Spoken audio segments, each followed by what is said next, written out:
एक घने जंगल में एक सूअर रहती थी। उस सुगर के 3 बच्चे थे। एक का नाम पिगी था, दूसरे का नाम विगी और तीसरे का नाम डिगी था। माँ उन तीनों सूअरों का अच्छे से ध्यान रखती थी और उन्हें बहुत प्यार करती थी। अब तीनों बड़े हो चुके थे, इसीलिए माँ ने सोचा कि इन्हें अब अपने पैरों पर खड़ा होना होगा। इसीलिए उन्होंने तीनों से कहा, बच्चों तुम अब बड़े हो चुके हो, इसीलिए तुम्हें जाकर अपने पैरों पर खड़ा होना होगा और अपने लिए कुछ करना होगा। अब तुम सब जाओगे और अपने भविष्य के लिए काम करोगे। ऐसा कहकर माँ ने तीनों को आगे बढ़ाने को कहा। इसके बाद तीनों सूअर तैयार होकर एक साथ घर से निकल पड़े। चलते चलते रात हो चुकी थी, इसीलिए तीनों ने सोचा कि वह बरगद के पेड़ के नीचे रुक जाएंगे और वहां आराम करेंगे।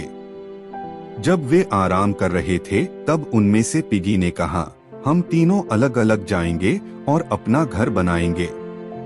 इसके बाद हम वहां रहेंगे। विगी पिगी की बात से सहमत था, इसलिए उसने दोनों से कहा, हाँ तुम बिल्कुल ठीक कह रहे हो मेरे भाई, हम अलग अलग जाएंगे और अपना घर बनाएंगे। उस घर में अपना भविष्य तैयार करेंगे। लेकिन उनका तीसरा भाई डिगी उन तीनों में सबसे ज्यादा समझदार था।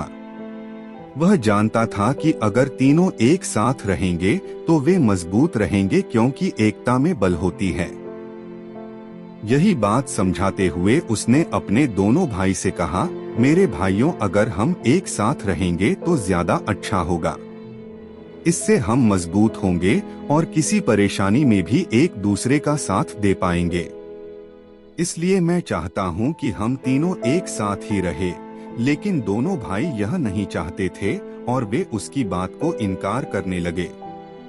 नहीं नहीं, हम अलग ही जाएंगे और अलग ही घर बसाएंगे, दोनों ने एक साथ कहा।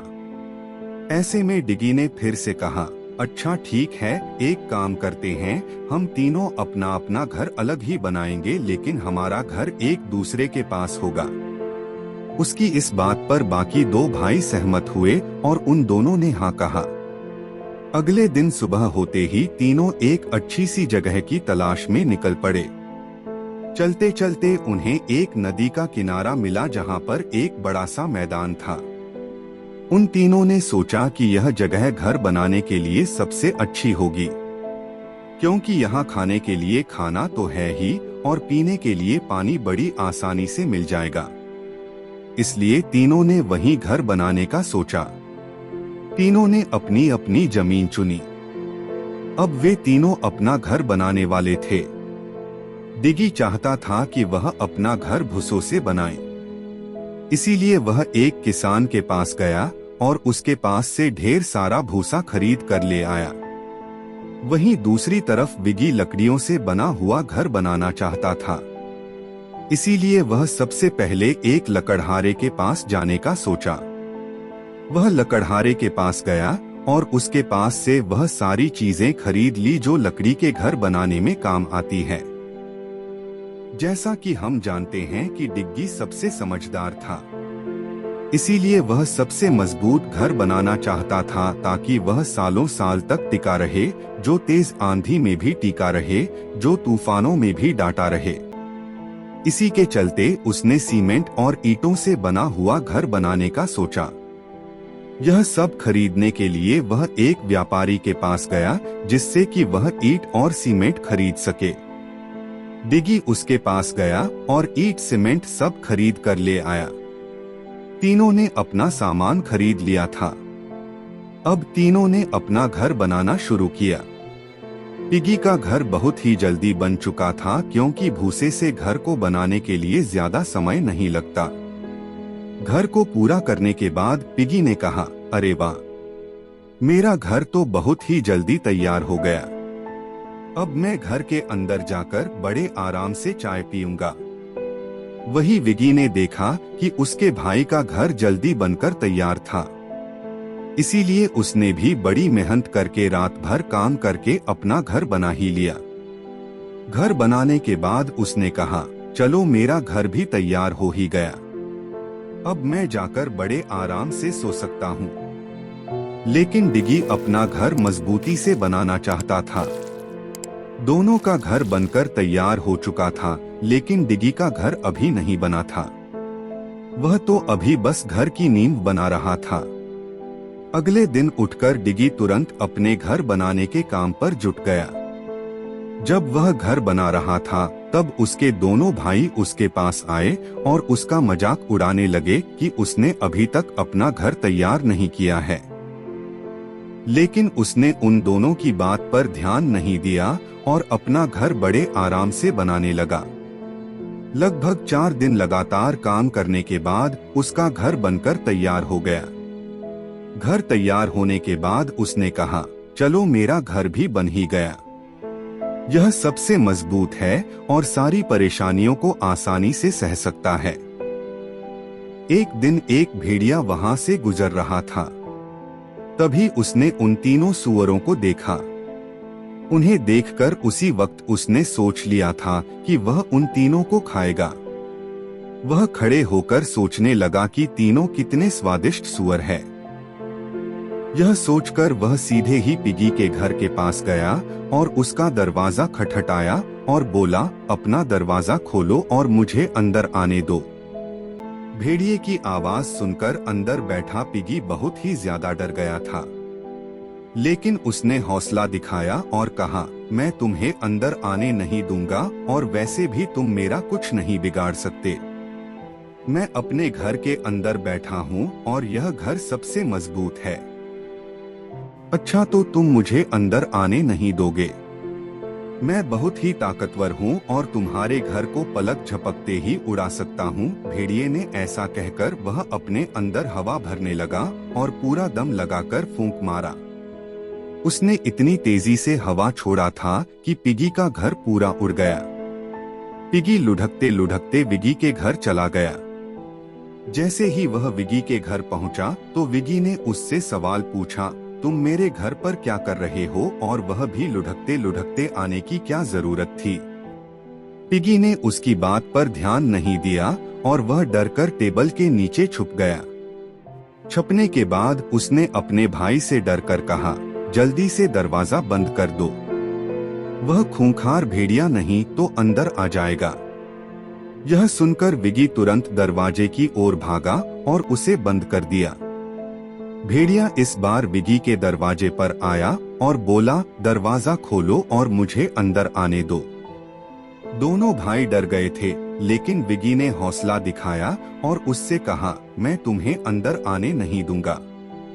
वैसे भी तुम हमारा कुछ नहीं बिगाड़ सकते क्योंकि मेरा घर सबसे मजबूत है। यह सुनने के बाद भेड़िया फिर से अपने मुंह में हवा भरा और तेजी से फूंक मारा। इससे विगी का घर पूरी तरह से उड़ गया। सिर्फ और सिर्फ उसका दरवाजा खड़ा रहा। यह देखकर दोनों भाई बहुत ही ज्यादा डर गए और सीधे दौड़कर अपने तीसरे भाई डिगी के घर जा पहुंचे। डिग्गी के घर जाकर उन्होंने तुरंत दरवाजा बंद कर दिया। अपने दोनों भाई को इतना डरा हुआ देखकर डिगी ने उनसे पूछा, क्या हुआ भाई, तुम दोनों इतने डरे क्यों हो? बाहर एक भेड़िया आया हुआ है और वह हमको मारकर खाना चाहता है, दोनों ने डिगी से कहा। अरे नहीं, अगर ऐसी यह बात है तो हमें अपनी रक्षा करनी होगी, डिगी ने कहा। इसके बाद लोमड़ी डिगी के घर आया और दरवाजा खटखटाकर बोला, अपना दरवाजा खोलो और मुझे अंदर आने दो। नहीं, हम तुम्हें अंदर आने नहीं देंगे दुष्ट भेड़िया। यहाँ से चले जाओ, तुम हमारा कुछ नहीं बिगाड़ सकते क्योंकि यह घर सबसे मजबूत है, डिगी ने उस भेड़िए से कहा। इसके बाद फिर से भेड़िए ने अपने मुंह में हवा भरी और बहुत जोर से फूंक मारा। भेड़िए ने देखा कि उसकी भूख से डिगी के घर को कुछ भी नहीं हुआ। फिर से उसने अपने मुंह में हवा भरी और जोर से फूंक मारा। इस बार भी डिगी के घर को कुछ नहीं हुआ। भेड़िए की हालत खराब हो चुकी थी। थक कर वह धड़ाम से नीचे गिर गया और कुछ देर तक वहीं पड़ा रहा। बहुत देर तक इंतजार करने के बाद डिगी ने हल्का सा दरवाजा खोला और उसने देखा कि भेड़िया बाहर गिरा पड़ा था। उसने वापस दरवाजा बंद कर दिया क्योंकि उसे लग रहा था कि खतरा अभी टला नहीं है। कुछ देर बाद वह भेड़िया फिर से खड़ा हुआ और उसने जोर से ललकार कर कहा, अब तुम देखो, मैं तुम्हारा दरवाजा ही तोड़ दूंगा। यह सुनते ही तीनों भाई एक साथ दरवाजे के पास आ गए और उसे जोर से पकड़कर खड़ी रहे। भेड़िया पीछे की ओर गया और दौड़कर दरवाजे को धक्का मारा, लेकिन दरवाजा नहीं टूटा।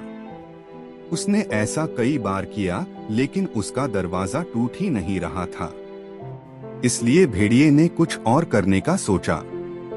भेड़िया ऊपर की ओर देखा और उसे घर की चिमनी दिखाई दी। उसने सोचा कि वह चिमनी से अंदर कूदकर अंदर जाएगा और उन तीनों को खा जाएगा। वह उस घर की छत पर चढ़ गया और धीरे धीरे चलने लगा। नीचे तीनों को छत पर भेड़िए के चलने की आवाज सुनाई दे रही थी। तीनों भाई समझ चुके थे कि भेड़िया क्या करने वाला है, इसीलिए उन्होंने अपनी भट्टी में बहुत सारी लकड़ी डाली और उसे आग लगा दी। वहीं दूसरी तरफ भेड़िया चिमनी के ऊपर चढ़ा और उसके अंदर कूद गया। वह सीधा आग में जा पहुंचा और जलकर मर गया। इसके बाद तीनों सुरक्षित होकर वहां बैठ गए। तब तीनों भाइयों को समझ में आया कि एकता में कितना बल होता है। ऐसा हो जाने के बाद में तीनों एक साथ खुशी खुशी रहने लगे।